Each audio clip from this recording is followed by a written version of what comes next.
Siapakah wanita tercantik di dunia ini?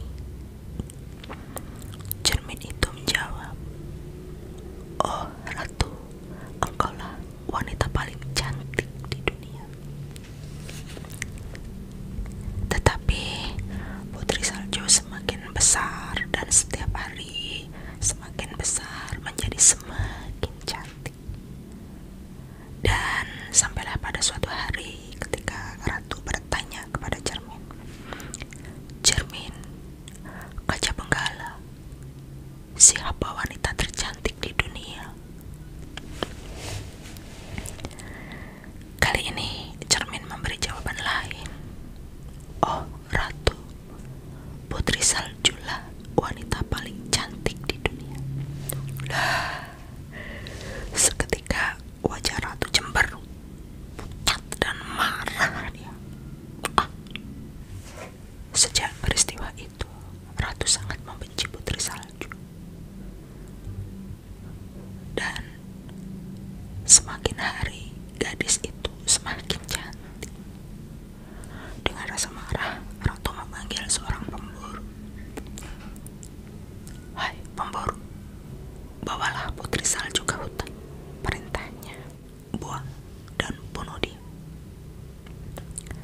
Pemburu itu membawa putri salju ke hutan, tetapi ia tidak sampai hati membunuhnya. "Larilah," bisiknya, "dan jangan kembali." Putri salju tak tahu jalan dan ia sangat takut. "Oh, kemana aku harus pergi?" tangisnya. Ia terus berjalan seorang diri. Akhirnya ia melihat sebuah pondok di tempat yang terbuka. Ini ya, ini adalah cermin ajaib dari Ratu Elvira. Dan ini Ratu Elvira, ratu yang cantik tapi kecil. Dan ini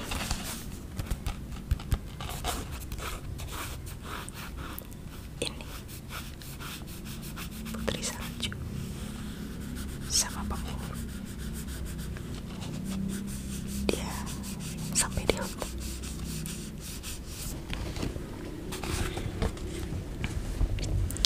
Belum ngantuk? Mau lanjut? Masih lanjut kah? Lanjut ya, oke. Di luar pondok dingin, maka putri salju mengintip ke dalam. Ruangannya kecil dan aneh. Kecil. Ada 7 kursi kecil dan 7 piring kecil. Di sepanjang dinding ada 7 ranjang kecil, tapi tidak ada orang. Putri salju masuk lalu berbaring di salah satu ranjang. Karena lelah, ia tertidur. Putri salju segera tidur pulas. Ia tidak tahu bahwa pondok itu milik 7 kurcaci yang bekerja di tambang sepanjang hari. Mereka pulang dan menyalakan 7 lilin. "Astaga, ada orang di sini," seru salah satu kurcaci. Ia terkejut ketika melihat putri salju tidur di ranjang. Karena seruan itu, putri salju terbangun. Dan ketujuh kurcaci itu datang mengerumuninya. "Wah, cantik sekali gadis ini," kata mereka. Putri salju bercerita tentang ibunya, Ratu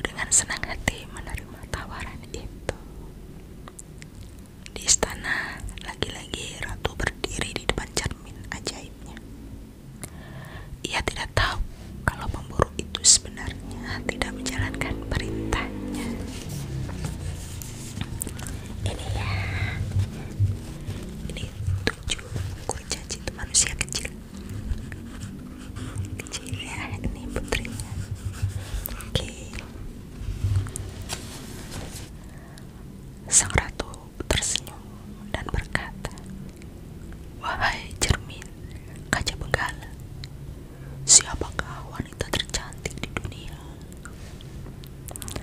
Dan tiada dia duga, cermin itu menjawab, "Oh ratu, putri saljulah wanita tercantik di dunia.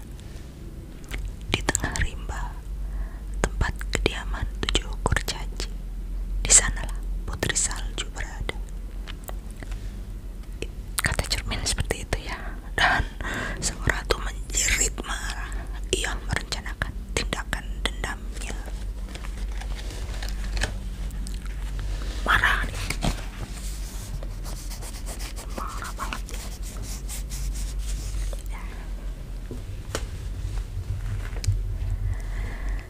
Keesokan harinya, ketujuh kurcaci berangkat kerja.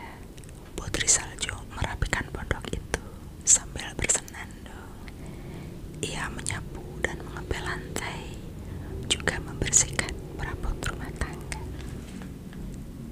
Tak lama kemudian, datanglah seorang nenek-nenek mengetuk pintu. Siapa nenek itu coba? Dialah sang ratu yang menyamar sebagai wanita penjual keliling. "Lihatlah barang-barang bagus ini, nak," katanya sambil tertawa. Putri salju terpesona. Ia membiarkan wanita tua itu mengikatkan pita merah jambu di lehernya untuk mencoba barang dagangan nenek itu ya. Tiba-tiba wanita itu mengetatkan ikatannya. Putri salju tercekik dan jatuh ke tanah. Jahat banget ya, jahat sekali sang ratu itu.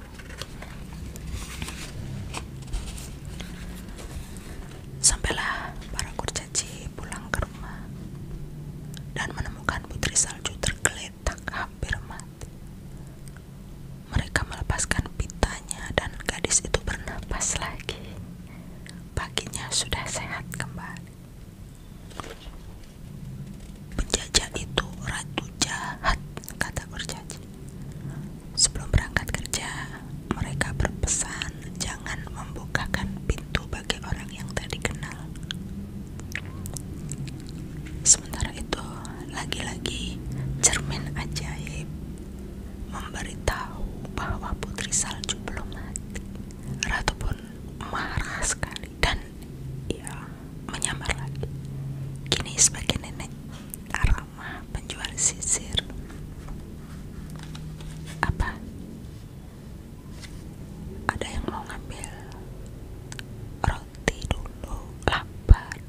"Oh baik, ayo silakan diambil dulu, mama tunggu."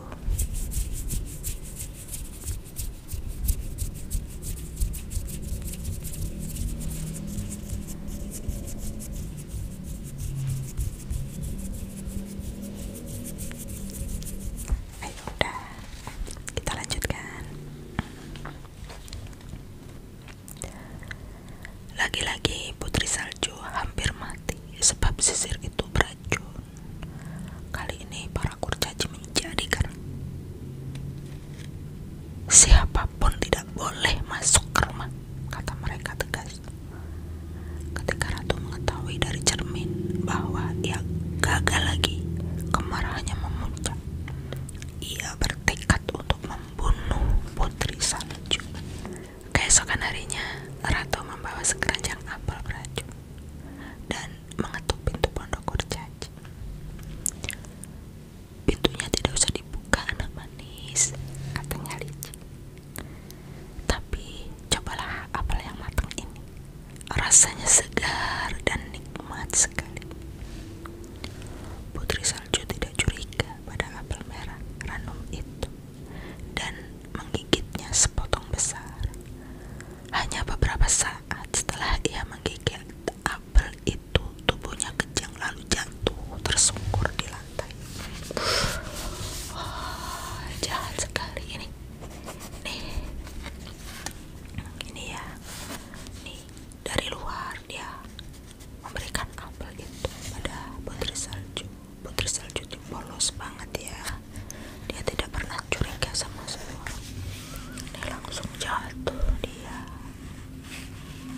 kasihan banget.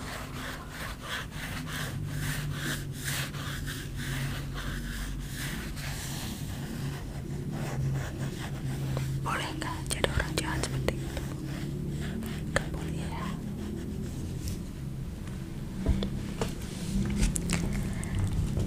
Kita lanjutkan. Ketika para kurcaci pulang sore hari, mereka menemukan putri salju tergolek di lantai. Segala usaha untuk menyelamatkannya sia-sia saja. Ia tergeletak diam dan dingin. Kita telah kehilangan gadis paling cantik di dunia, ratap mereka. Sementara itu, jauh di istana, ratu berdiri penuh keangkuhan di depan cerminnya. Cermin, kaca benggala, siapa wanita tercantik di dunia? Cermin pun menjawab, Ratu Elvira, wanita tercantik di dunia.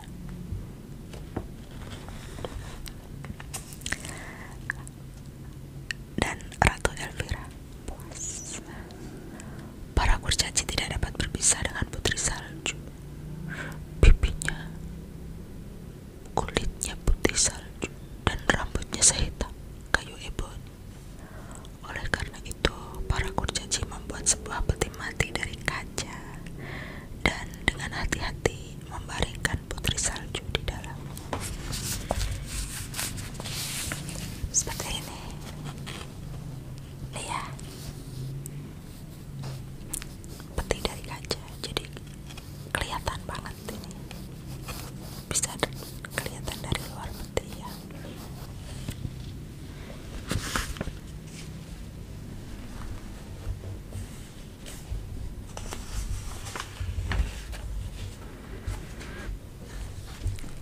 Gadis yang terbaring itu tampak seolah-olah sedang tidur saja.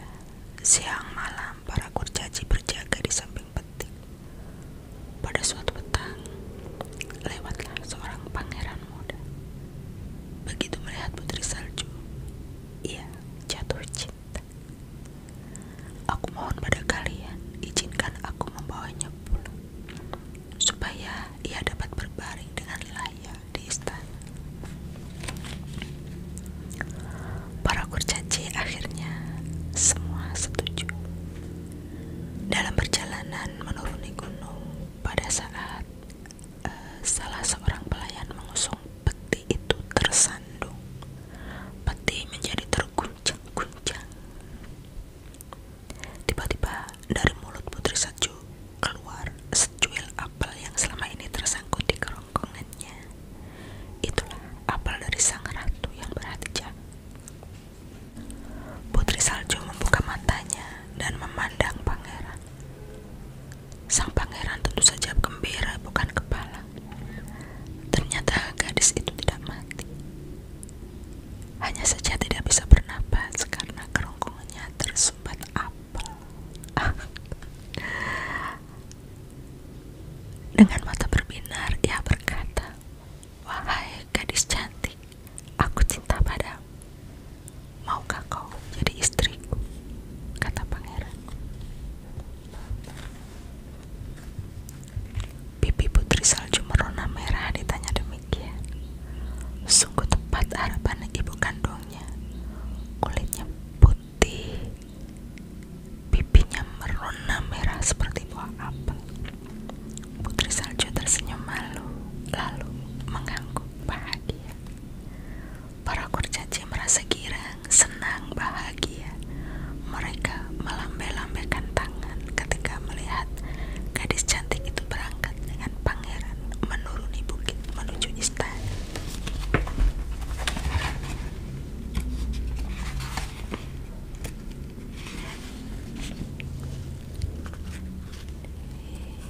Akhirnya bersama pangeran ya.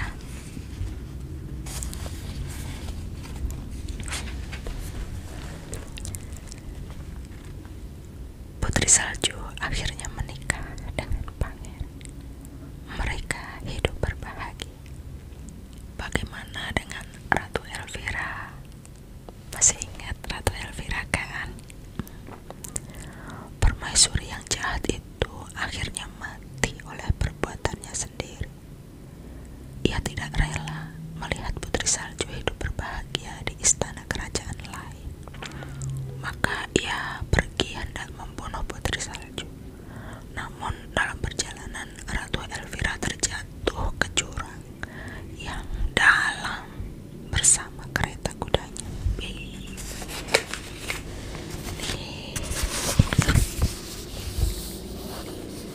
Putri Salju bahagia.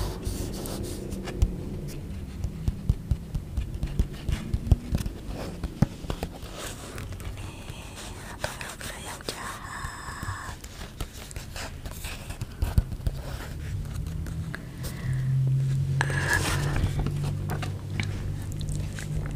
Dari sini bisa kita ambil pelajaran ya.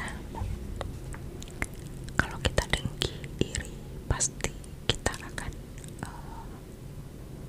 mendapatkan balasan.